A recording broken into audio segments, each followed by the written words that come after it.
welcome back to my channel and welcome back to another video. For today's vid, I am going to be taking you through my post leg day stretch routine. I have a video up on my channel that is my leg day warm up, so I thought I would show you my post leg day routine as those stretches are just as important. My leg sessions at the moment train glutes, quads and hamstrings, so these stretches are tailored to that, ensuring that I'm stretching all of those muscles.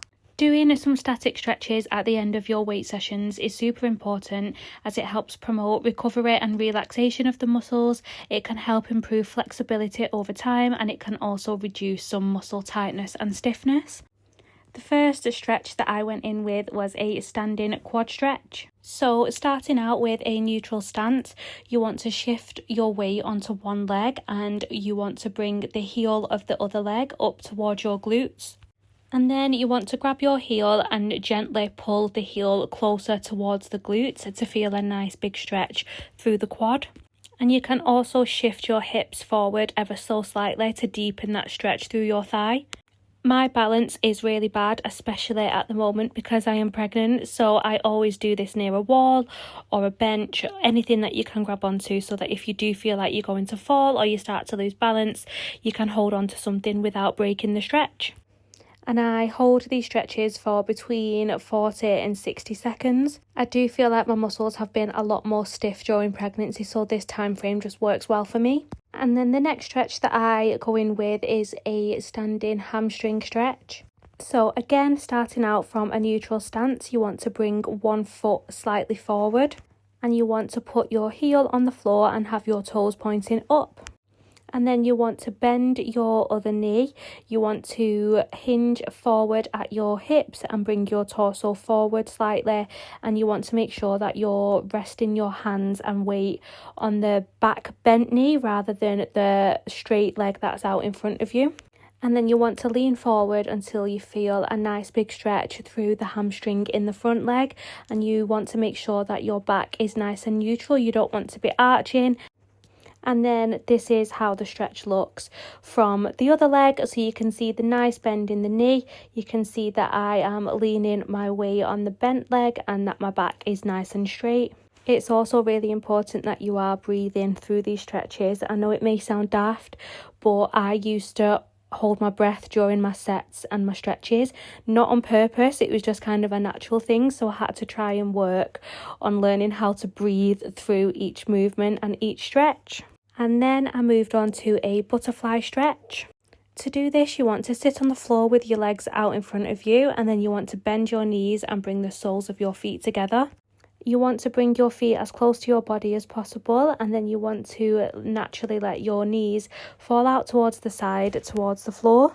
You want to make sure that you're sitting tall with a nice straight spine and your shoulders relaxed. And this stretches your adductors, which are your inner thigh muscles, but it also helps with hip mobility as well. And then I moved on to a stretch which is called pigeon pose, and this really helps stretch out the glutes, but it is also good for hip mobility as well.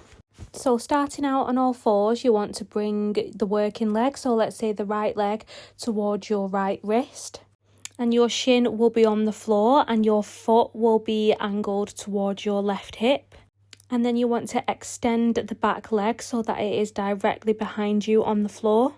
And then place the hands in front of you on the mat and lean into the stretch, and you will feel a nice big stretch across your glutes.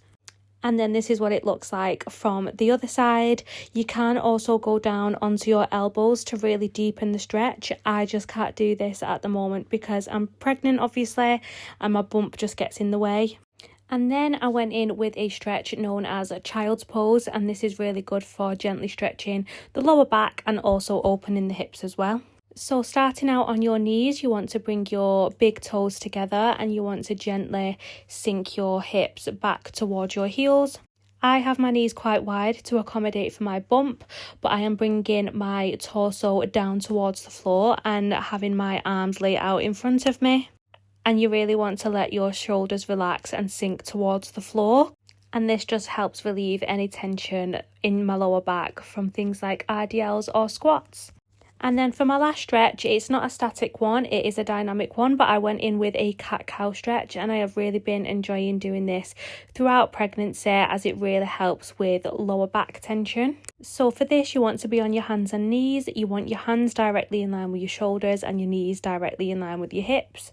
For the cow position, you want to drop your belly towards the floor, lifting your chest and tailbone, and you want to make sure that you avoid straining your neck. And then for the cat position, you want to round your spine up towards the ceiling, tucking your chin towards your chest, and you want to make it as if you're bringing your belly button up towards your spine.